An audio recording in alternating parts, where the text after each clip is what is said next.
Satisfaça seus desejos. Deus está sempre procurando se manifestar por nosso intermédio. Ele fala com os homens por meio dos desejos. Os que estão doentes desejam saúde. Os que são pobres desejam a riqueza. Os que estão presos desejam a liberdade. Os que se encontram perdidos nas selvas desejam encontrar uma saída e a segurança. O nosso Salvador é a realização de nossos desejos. Cada qual é o seu próprio Salvador e todos reagem às suas próprias orações, porque tudo aquilo em que acreditam transforma-se em realidade. Nós sempre desejamos crescer e expandir e satisfazer os anseios de nosso coração. Sempre desejamos ser maiores amanhã do que aquilo que somos hoje. O músico nunca deseja permanecer na mediocridade. Desejamos sempre o máximo para que a sua música desperte as almas da humanidade. Os cientistas estão sempre querendo saber mais a respeito dos segredos do código genético, ao mesmo tempo que outros querem desvendar todos os segredos do átomo. O desejo ou a fome de maiores conhecimentos das leis cósmicas e dos segredos do universo estão continuamente abençoando a humanidade em um sem número de formas diferentes. A necessidade imperiosa de expressão está em tudo e em toda parte. Os nossos mais íntimos desejos. Esse desejo consiste em encontrar a nossa verdadeira expressão na vida, onde fazemos tudo o que gostamos, onde somos divinamente felizes e prosperamos com a graça de Deus. Há quem possa fazer 6 coisas muito bem, mas sempre há uma outra que podemos fazer melhor ainda do que as 6. Isso é o nosso verdadeiro lugar ou a nossa verdadeira expressão. O nosso eu mais alto conhece bem todos os nossos talentos e pode nos revelar a resposta. Devemos sempre afirmar: a infinita inteligência que está dentro de nós revela o nosso verdadeiro lugar na vida e eu sigo a indicação quando ela chega claramente em meu consciente, que racionaliza. A indicação chegará até nós. Devemos segui-la. Nós desejamos nos exprimir no mais alto nível e exercer nossas faculdades no mais alto grau e ainda desejamos uma renda maravilhosa e magnífica de acordo com nossa integridade e honestidade. O desejo é natural e vem de Deus. Faz já alguns anos que conheci uma moça espanhola empregada numa das grandes lojas da cidade. Veio procurar-me e contou que tudo que desejava na vida era ser cantora. Tinha uma voz magnífica e bem educada. Já tentara várias vezes conseguir contratos com boates, com estações de TV e rádio, mas era sempre recusada. Sentia-se completamente frustrada e se fechara, por assim dizer. Ela sabia que se desistisse de seu desejo de cantar e procurasse adaptar sua vida de outra forma, certamente resultaria em úlceras. Mudou então sua atitude e essa mudança transformou toda a sua vida. Recorreu ao eu mais alto que existia dentro dela e afirmou: o Espírito Infinito deu-me esse desejo de cantar e abriu caminho para minha perfeita expressão na lei e na ordem divinas. Sempre tomava cuidado para mais tarde não negar o que afirmara. Logo depois de seu processo de oração, ela foi convidada para cantar num clube espanhol e isso imediatamente abriu-lhe uma nova carreira com maior remuneração e prestígio e, acima de tudo, ela estava mostrando ao mundo o seu talento. A autopreservação. Esta é a primeira lei da vida e mostra como o desejo principal na vida é o de nos preservarmos para nos expandirmos de todas as formas. Nós todos sentimos um tremendo desejo de ser, de fazer, de ter e de nos expressarmos em formas maravilhosas, vivendo o mais intensamente possível.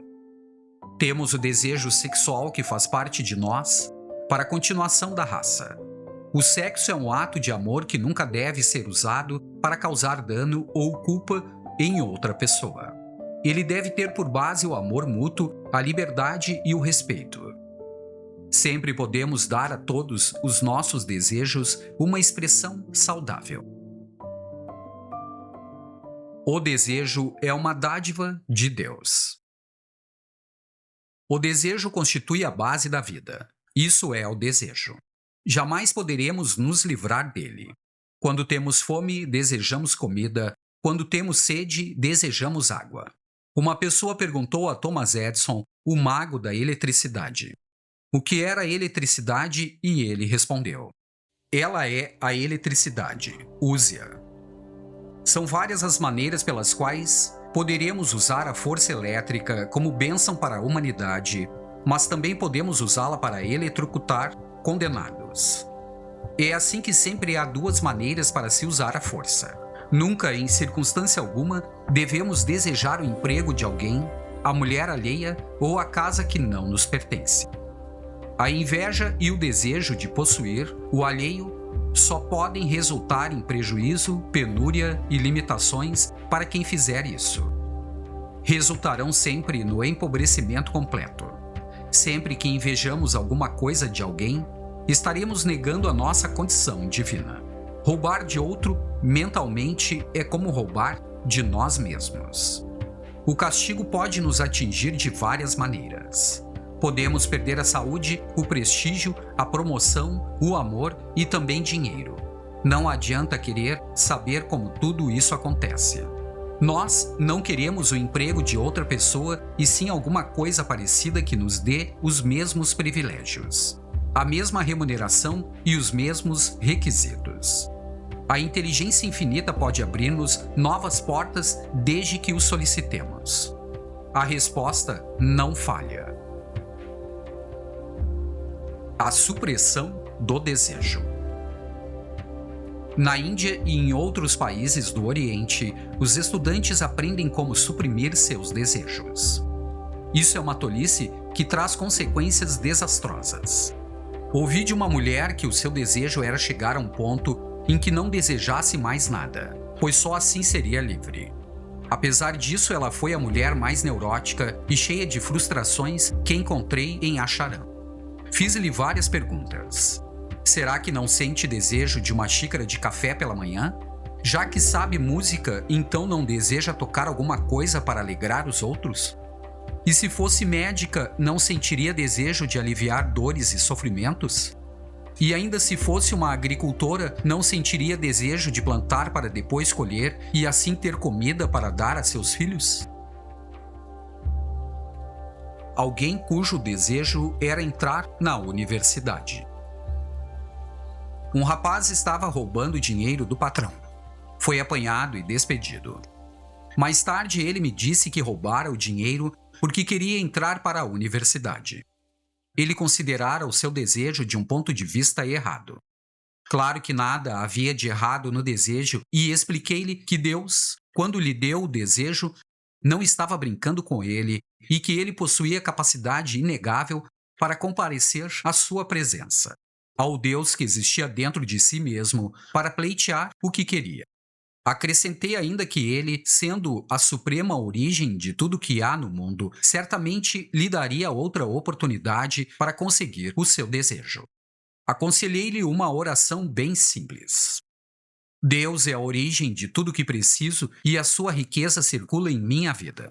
Existe sempre um excedente divino. Dentro da ordem divina, Deus abrirá o meu caminho para ingressar na universidade. Expliquei-lhe que seu desejo era bom, mas que ele enveredara pelo caminho errado e usara mal a lei da mente. Ninguém deve roubar ou prejudicar outra pessoa para conseguir o que deseja. Quem o fizer estará atraindo para si mesmo toda sorte de prejuízos e limitações. O simples fato de roubar indica que o indivíduo sente falta de alguma coisa mais além do sentimento de culpa, e tudo isso traz consequências destrutivas. Ele então passou a usar a lei de forma construtiva, com base na oração que lhe dei, e logo se abriram novos caminhos. Conseguiu então uma bolsa e encontrou a origem de todas as bênçãos. Devemos sempre raciocinar. Quem não deseja também não faz escolha, embora sejamos todos seres com vontade de escolher. Quem não escolhe também não cresce e não será capaz de fazer coisa alguma. No linguajar do dia a dia, essa pessoa simplesmente não existiria. Aqueles que não desejam nunca se interessam por coisa alguma. Estarão mortos para o amor, para a paz, para o riso e para a motivação. Irão se encolhendo e murchando espiritual, emocional e fisicamente. Passariam a ser, na realidade, uns joões ninguém. Tentar suprimir ou erradicar desejos é uma espécie de suicídio espiritual. Devemos receber os desejos de braços abertos porque eles resultam sempre em saúde, felicidade, paz, alegria e a expressão da verdade. Nós estamos aqui para exprimir todas as qualidades, atributos e potenciais de Deus. Estamos todos aqui para revelar, cada vez mais, todos os dias, a nossa afinidade divina. Estamos todos aqui a fim de contribuir para a humanidade, para metermos mãos à obra e para tornar o mundo um lugar melhor onde se possa viver. Nós todos estamos aqui para glorificar Deus e para nos beneficiarmos com a sua presença para sempre. Sempre existe uma resposta. Devemos nos dar conta de que o desejo é a força motivadora que está por trás do progresso e do avanço na ciência, na arte, na indústria e em todas as fases da vida. É o princípio motor de todas as conquistas. Há sempre uma resposta para todos os desejos do coração. Há sempre uma maneira para realizarmos todos os nossos desejos sinceros. Só podemos desejar aquilo para o qual já existe uma resposta. Devemos nos dar conta de que o Espírito Infinito que fez nascer em nós o desejo também nos mostrará como consegui-lo dentro da ordem divina e da lei de Deus. Paulo disse: porque é Deus quem, segundo o seu beneplácito, realiza em vós o querer e o executar. Filipenses 2:13. Todos nós desejamos crescer e atingir o máximo em sabedoria. E esse desejo vem de Deus, o princípio da vida, que o faz por nosso intermédio e sempre insistindo para que galguemos a escada da vida a fim de nos expressarmos em níveis mais altos. Não devemos reprimir os desejos. Se o fizermos, estaremos suprimindo o próprio princípio da vida. Seria arrematada tolice se nos recusássemos a respirar o ar ou a beber a água, já que isso resultaria em morte imediata.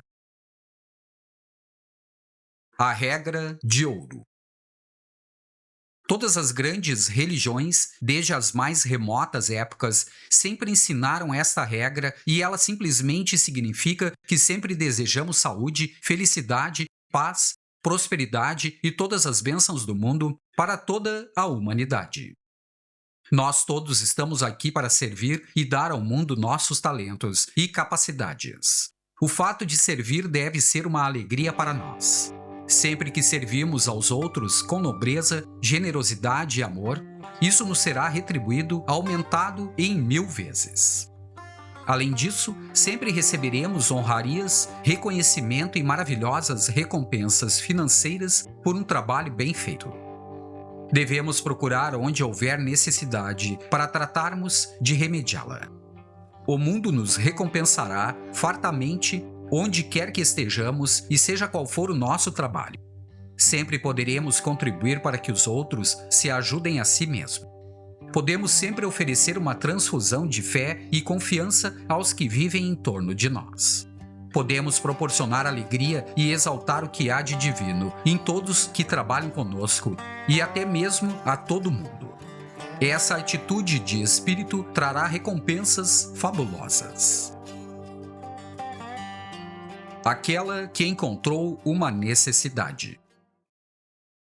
Quando fazia uma palestra na igreja de St. Louis sobre ciência religiosa, uma moça peruana que ali chegara 3 anos antes e trabalhava como tradutora veio falar comigo. Ela já tivera a ocasião de ouvir várias vezes de muitas pessoas diferentes que seria realmente ótimo se houvesse na cidade um restaurante espanhol de boa qualidade. Ela já fora cozinheira em Lima, no Peru, e achava que poderia se sair bem da empreitada. 2 homens da companhia onde ela trabalhava acharam a ideia boa e resolveram financiá-la. O seu sucesso foi completo. O alimento mental e espiritual é tão necessário como o próprio alimento físico. Um corpo bem alimentado é muito importante, já que é bem difícil levar as grandes verdades a alguém que sente fome. As ideias de Deus, implantadas em nossa mente, e a inspiração divina são tão essenciais como o pão e a carne. Além disso, precisamos amar e sermos amados se quisermos viver com nobreza. Sempre há quem necessite de nós. Todo mundo gosta de se sentir desejado e necessário, ao mesmo tempo que deseja conquistar seu lugar certo na vida. Em outras palavras, nós desejamos a abastança e todo o dinheiro necessário para fazermos o que bem entendermos e quando o desejarmos. O dinheiro é o símbolo da liberdade, do luxo, das coisas boas, da abundância e da segurança. Devemos olhar a origem de todas as bênçãos e afirmar de um ponto de vista do infinito o seguinte: as riquezas de Deus, espirituais, mentais, materiais e financeiras, circulam em minha vida e sempre ficam excedente divino. A inteligência infinita que existe dentro de nós reagirá de acordo com a lei universal da ação e reação. Cada um de nós é único e deseja sempre se expressar no mais alto nível possível. Para sermos bem-sucedidos na arte de viver, devemos contribuir para o bem-estar alheio, devemos ajudar os outros a realizarem seus desejos e esperanças. Só assim prosperaremos. Devemos sempre nos lembrar da máxima indiana: ajude o barco de teu irmão a cruzar para o outro lado, e logo teu estará lá também.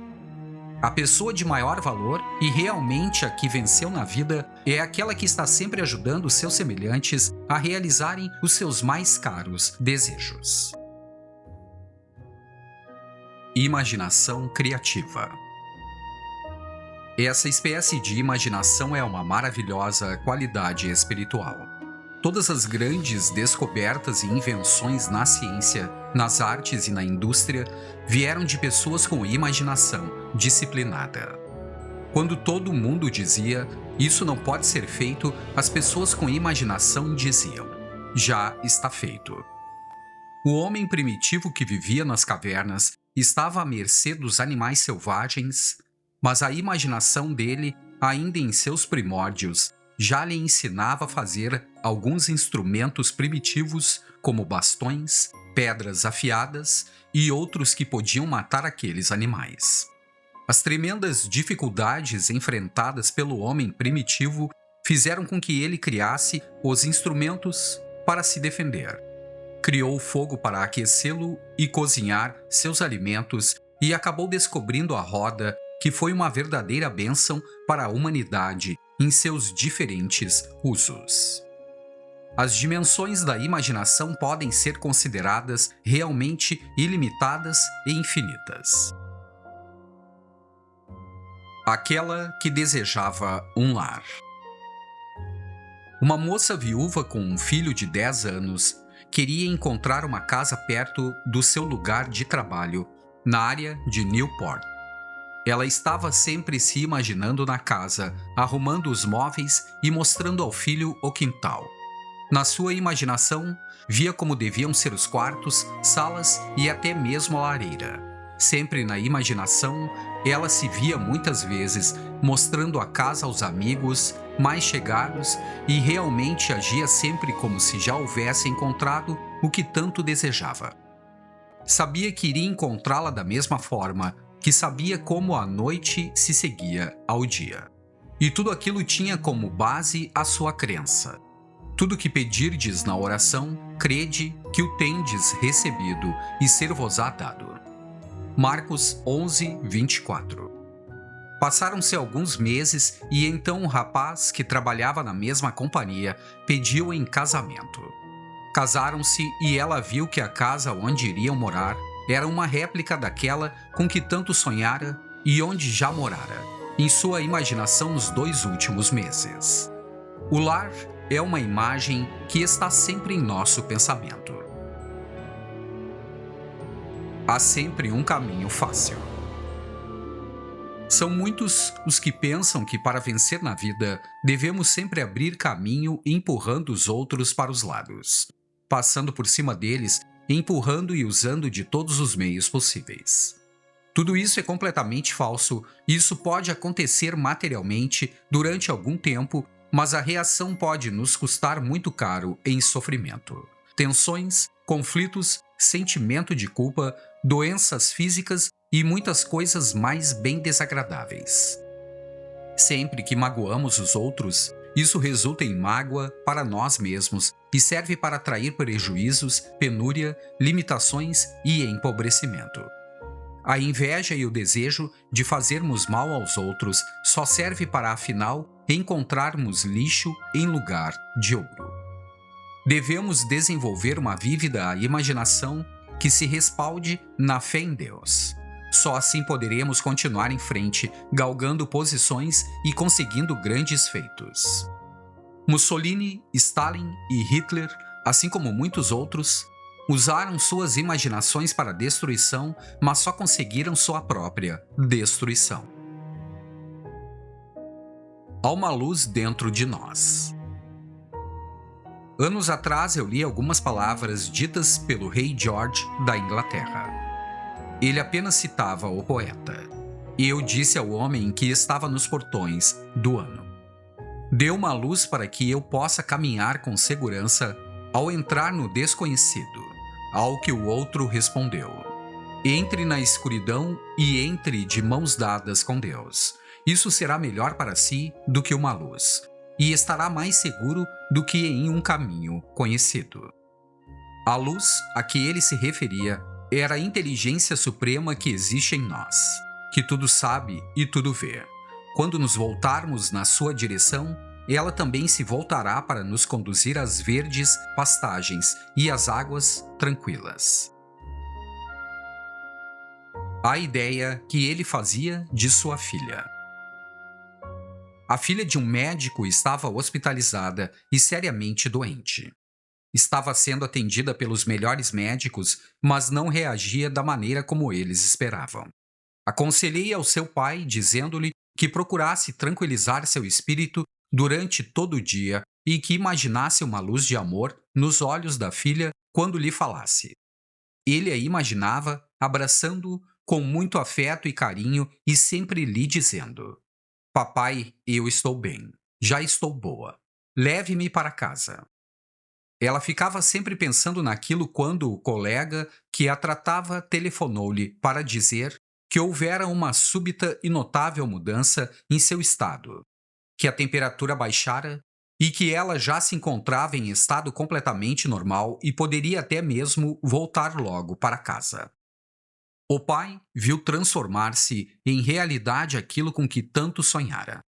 Ele usara sua imaginação de forma construtiva e então o resultado fora a reação natural da vida. Nós todos estamos sempre imaginando. Todo mundo possui a faculdade da imaginação. É uma faculdade primal que está dentro de nós. Devemos imaginar sempre aquilo que é agradável e bom. Se nossa mãe estiver no hospital, devemos sempre imaginar que ela está em casa, fazendo sempre tudo aquilo a que já se acostumara desde muito quando gozava a saúde. Devemos imaginar que ela nos conta a sua cura milagrosa. Devemos fazer com que tudo se torne como se fosse real e vivo. E devemos nos alegrar com essa realidade. Acabaremos descobrindo que ela confirmará a nossa convicção a seu respeito. O uso errado da imaginação. São inúmeros os que adoram os romances policiais cheios de mortes, que se deliciam com filmes de terror, que apreciam a violência, o vício, a depravação dos assassinos e violentadores de mulheres, e isso sem falar na pornografia. O resultado de tudo isso são frequentes pesadelos. Quando presenciamos pessoas supostamente delicadas e gentis Deliciando-se com essa espécie mórbida de exibições sórdidas, a única explicação que podemos encontrar é que tudo aquilo lhes proporciona uma espécie de válvula de descarga para a hostilidade, a raiva contida que possuem em seus íntimos.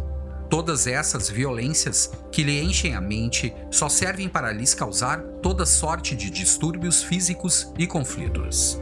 São emoções altamente destruidoras. Se em lugar disso escolhermos coisas agradáveis que nos deliciem, não haverá em nossa mente lugar para as coisas sórdidas, mórbidas e depravadas. A razão para o fracasso do locutor. Um moço que se formara pouco tempo antes pela escola sacerdotal teve uma experiência que chamou de pavor do palco. Ele fora convidado para substituir um outro ministro no serviço dominical pela manhã. Contou-me que visualizara um quadro mental de fracasso completo e grande humilhação. Gaguejava, não conseguia falar, começou a suar frio e até mesmo esquecer o que devia dizer. Tudo aquilo eram coisas que ele mesmo criara, já que os fiéis se mostravam amistosos e nada tinham de hostis. Inverteu então o seu procedimento e começou a perceber que o espírito dentro dele estava se comunicando com os espíritos de todos os fiéis que ali estavam. Pôs-se a imaginar então um círculo luminoso em torno deles todos e começou o sermão. Deus pensa, fala e age por meu intermédio. E eu irradio amor e boa vontade para todos. Ele imaginou que todos sorriam e chegou até mesmo em sua imaginação a ouvir o que diziam. Foi um sermão mágico. Imaginava toda a diretoria da paróquia apresentando-lhe os parabéns. Na semana seguinte fez a mesma coisa e então no domingo foi calorosamente recebido e pronunciou um esplêndido sermão. Usara afinal a sua imaginação com grande sabedoria. Uma antiga lenda mística. Aqueles que escreveram a Bíblia antigamente usaram muitas alegorias, fábulas, parábolas e ficções a fim de retratar as grandes verdades psicológicas e espirituais. Li a história seguinte já faz muitos anos, mas vou procurar condensá-la em nosso linguajar do dia a dia. A lenda dizia que os deuses haviam organizado um conclave secreto no céu, onde ficava resolvido que a sabedoria oculta dos anos seria transmitida aos homens para que eles pudessem saber pela primeira vez que o Deus Criador de todas as coisas, Todo-Poderoso e que tudo sabia, estava dentro de cada um, representando a sua realidade. Um dos deuses mais novos pleiteou, junto aos mais velhos, a fim de ser ele o escolhido para levar a maravilhosa mensagem para a humanidade. Afirmava que não se importava com todas as dificuldades e tribulações que viessem encontrar e tinha certeza de que venceria todas elas. Todos os outros deuses votaram a favor e ele ficou encarregado de levar para a humanidade a preciosa joia da verdade. Ficou verdadeiramente empolgado diante daquela oportunidade, mas quando chegou ao planeta Terra, tropeçou e a joia da verdade fragmentou-se em um sem número de pedacinhos, verdadeiras partículas que se espalharam sobre a Terra. Aquilo causou uma grande confusão no planeta, porque dali em diante todo aquele que encontrava uma das partículas da joia julgava-se logo o único dono da verdade. O que contei acima representa mais ou menos a essência da lenda. Atualmente, no mundo inteiro, temos inúmeros credos, dogmas, cerimônias, rituais e seitas que se proclamam os donos da verdade. A verdade, porém, é que ninguém tem o seu monopólio. Deus é a verdade, a mesma ontem, hoje e para todo sempre. Ninguém pode colocar um rótulo na verdade. Os antigos diziam: quando lhe damos um nome, não podemos encontrá-la. E quando a encontramos, não podemos dar-lhe um nome. A raiz da palavra religião é o obrigar. A nossa verdadeira religião é aquilo que nos obriga. A nossa religião é também a nossa ideia dominante a respeito de Deus. Milhões em todo o mundo são governados pelo medo, enquanto outros são governados por meras superstições. A nossa ideia ou convicção dominante controla todos os pensamentos, ideias e convicções menores. A verdadeira religião é a nossa obrigação para com Deus. Devemos entronizar um Deus de amor em nossa mente e deixar que o seu amor governe todos os nossos pensamentos, sentimentos e ações. Devemos permitir que Deus seja o nosso guia, o nosso conselheiro e aquele que resolve todos os nossos problemas, sejam eles quais forem.